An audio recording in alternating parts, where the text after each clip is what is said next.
Hello friends, ഇന്ന് നമ്മളിവിടെ പപ്പായ വെച്ചിട്ടുള്ള ഒരു ഹൽവയാണ് ഉണ്ടാക്കുന്നത്. അതിനായിട്ട് ഇവിടെ 4 കപ്ലങ്ങാപ്പഴം എടുത്തിട്ടുണ്ട്.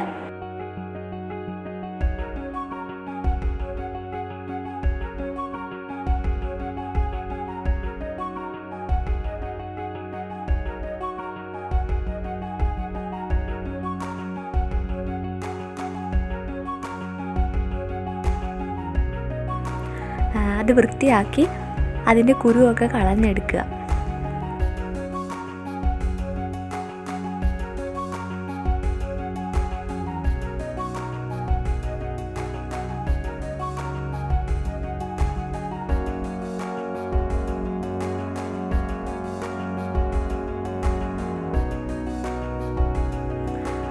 ശേഷം നമ്മളതൊരു പാത്രത്തിലേക്ക് ചെറിയ ചെറിയ പീസുകളാക്കി മുറിച്ച് വയ്ക്കുക.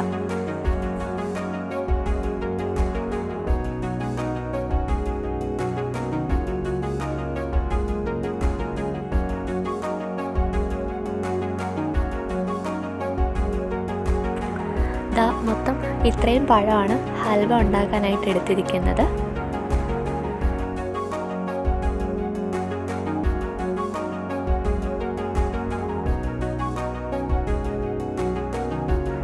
ശേഷം ഇത് നമ്മൾ മിക്സിയിൽ നന്നായിട്ട് പേസ്റ്റ് രൂപേണ അടിച്ചെടുക്കണം. ഇതുപോലെ ഓൾറെഡി പപ്പായയിൽ വെള്ളം ഉള്ളതുകൊണ്ട് വെള്ളമൊന്നും ചേർക്കാതെ വേണം അടിച്ചെടുക്കാനായിട്ട്.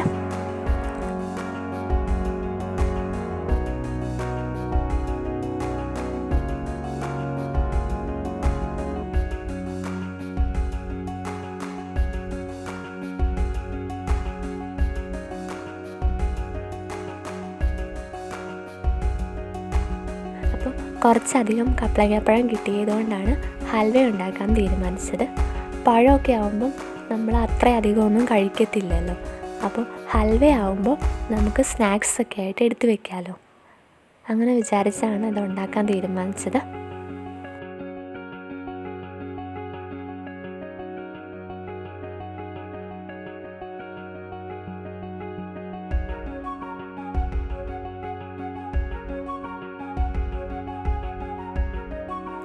ഞങ്ങളിവിടെ കപ്ലങ്ങാപ്പഴം മാത്രമാണ് എടുക്കുന്നത്. നിങ്ങൾക്ക് വേണമെങ്കിൽ അരിപ്പൊടിയോ മൈദപ്പൊടിയോ ആഡ് ചെയ്യാവുന്നതാണ്. അപ്പം അത് ആഡ് ചെയ്യുമ്പോഴാണ് കുറച്ച് തിക്നെസ് കിട്ടുന്നത്. തിക്നെസ് വേണ്ടെന്നുള്ളവർക്കാണെങ്കിൽ ഒന്നും ചേർക്കേണ്ട ആവശ്യമില്ല. അപ്പം നമ്മൾ അടിച്ചെടുത്ത മൊത്തം കപ്ലങ്ങാപ്പഴം ഒരു ഉരുളിക്കകത്താക്കി പാകം ചെയ്യാനായിട്ട് ഗ്യാസിൽ വെക്കാം. ഇടയ്ക്കിടയ്ക്ക് ഇത് ഇളക്കി കൊടുത്തുകൊണ്ടിരിക്കണം, ഇല്ലെങ്കിൽ അടുക്കി പിടിക്കാനുള്ള ചാൻസ് ഉണ്ട്. പിന്നെ ഇത് അങ്ങനെ പെട്ടെന്ന് റെഡിയാക്കി എടുക്കാൻ പറ്റുന്ന ഒരു സ്നാക്കല്ല. കുറച്ച് സമയം മെനക്കെട്ട പരിപാടിയാണിത്. കാരണം നിങ്ങൾക്കറിയാലോ, ഈ കപ്ലങ്ങാപ്പഴത്തിൽ ഓൾറെഡി വെള്ളമുണ്ട്.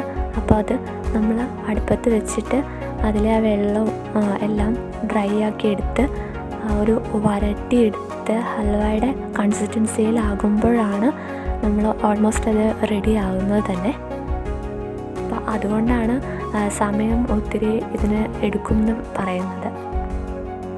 ചുരുക്കി പറഞ്ഞാൽ ഇതുണ്ടാക്കാൻ കുറച്ച് ക്ഷമ ആവശ്യമാണ്.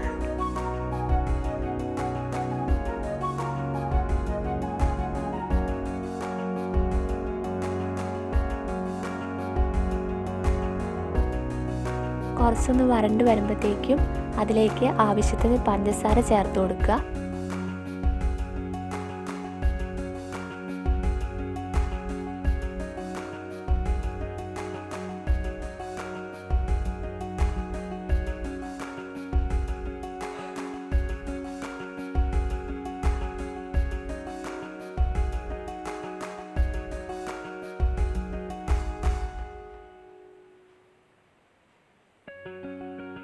പിന്നീട് അതിലേക്ക് ഏലക്കാപ്പൊടിയും ചേർത്ത് കൊടുക്കുക.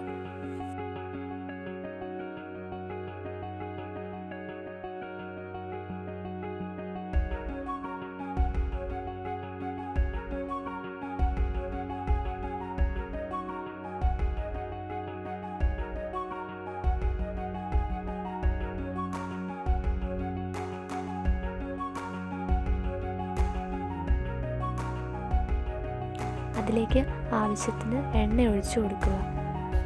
എണ്ണ അതല്ലെങ്കിൽ നെയ്യ് ഒഴിച്ചു കൊടുക്കുക കേട്ടോ.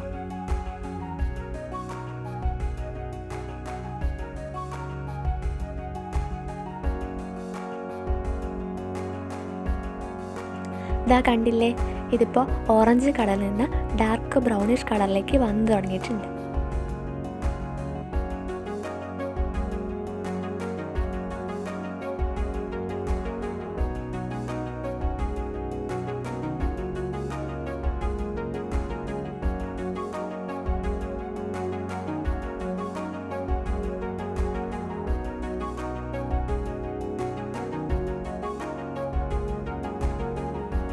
ഇതുപോലെ ഉരുളിയോട് വിട്ട് നിൽക്കുന്ന പരുവത്തിലാക്കി എടുക്കണം. അപ്പോഴാണ് ഇതിൻ്റെ ആ ഒരു കൺസിസ്റ്റൻസിയിൽ എത്തിയെന്ന് നമുക്ക് മനസ്സിലാവുന്നത്. ഇത് ശരിക്കും ഡാർക്ക് കളറായിട്ടുണ്ട്. നമ്മളത് ഇളക്കുമ്പോഴത്തേക്കും ഉരുളിയോട് പറ്റി പിടിക്കാത്ത രീതിയിൽ ഇങ്ങനെ കണ്ടോ, ഇങ്ങനെ റണ്ണാവുന്നുണ്ട്. അതുപോലെ ആ ഒരു പരുവത്തിലാകുമ്പോഴാണ് നമുക്ക് മനസ്സിലാവുന്നത് ഇത് ഹൽവയുടെ ആ ഒരു കൺസിസ്റ്റൻസിയിൽ എത്തിയിട്ടുണ്ടെന്ന്.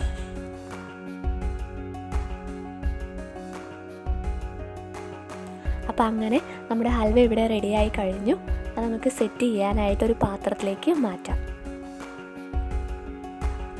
ഇതുപോലെ നിങ്ങൾക്ക് ഇഷ്ടമുള്ള ആ ഒരു ഷേപ്പിനനുസരിച്ചുള്ള പാത്രം എടുക്കാം കേട്ടോ.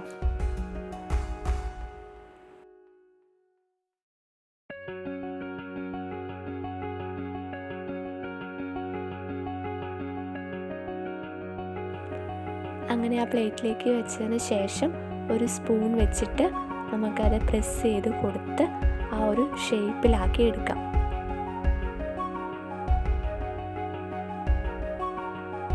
ഇതിപ്പോൾ ഞങ്ങൾ തിക്നെസ് ഇല്ലാതെയാണ് കേട്ടോ ഉണ്ടാക്കിയിരിക്കുന്നത്. തിക്നെസ് വേണമെങ്കിൽ ഞാൻ പറഞ്ഞതുപോലെ ഏതെങ്കിലും പൊടി നിങ്ങൾക്ക് ആഡ് ചെയ്യാവുന്നതാണ്. തിക്നെസ് ഇല്ലാതെയും നല്ല ടേസ്റ്റാണ് കേട്ടോ. അപ്പോൾ ഇനി കപ്പളങ്ങാപ്പഴം കിട്ടുമ്പോൾ എല്ലാവരും ഇത് വീട്ടിലുണ്ടാക്കി നോക്കണം. നല്ല ടേസ്റ്റാണ്.